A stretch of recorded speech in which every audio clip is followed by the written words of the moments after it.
Microsoft recently announced it will not sell facial recognition technology to police departments in the United States, at least until there is a federal law to regulate the technology.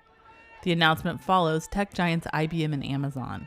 They each announced limitations on plans to sell facial recognition in response to anti-racism protests around the world, after the death of George Floyd, who died in police custody in Minneapolis, Minnesota. Opponents say facial recognition software is flawed. Fails to or misidentifies women, young folks, and people with darker skin.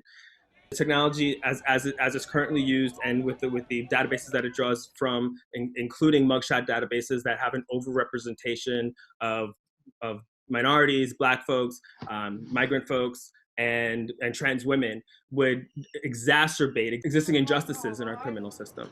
Asian and African American people were up to 100 times more likely to be misidentified than white men, according to the Washington Post. But Sheard argues even if it did work correctly, it still should not be used. People will be deterred from exercising their First Amendment rights of assembly, as well as their ability to associate with who they want, to visit the medical clinic of their choosing, to go to the religious institution that they choose to, without a fear that is going to be that they're under some constant surveillance. The controversy over facial recognition isn't new. The House Committee on Oversight and Reform held a hearing last year to examine the use of the technology by government and commercial entities. At a minimum, Congress should pass a moratorium on the police use of facial recognition, as the capacity for abuse, lack of oversight, and technical immaturity poses too great a risk. San Francisco, the unofficial tech capital of the world, recently became the first U.S. city to ban the use of facial recognition technology by police and other officials. This is a technology that misidentified 28 members of the United States Congress, but really can be terribly misused by governments.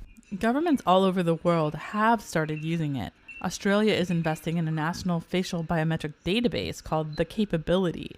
In Britain, they have facial recognition zones. China uses it to monitor almost everything, even as a tool for such mundane tasks as dispensing toilet paper in the public restroom. And don't forget, Apple has it as a feature to unlock the latest iPhones. Some, like Bruce Hansen, who runs a company that uses biometrics for identification purposes, say it's not going away. There needs to be reviews of how the practices are used, but getting rid of biometrics, it's kind of like getting rid of the internet because it can be used for bad. Maybe it is here to stay, but one thing seems clear. With tech giants pulling back, the responsibility and oversight will fall on lawmakers to decide how it is used in the United States. Dina Mitchell for VOA News, San Francisco.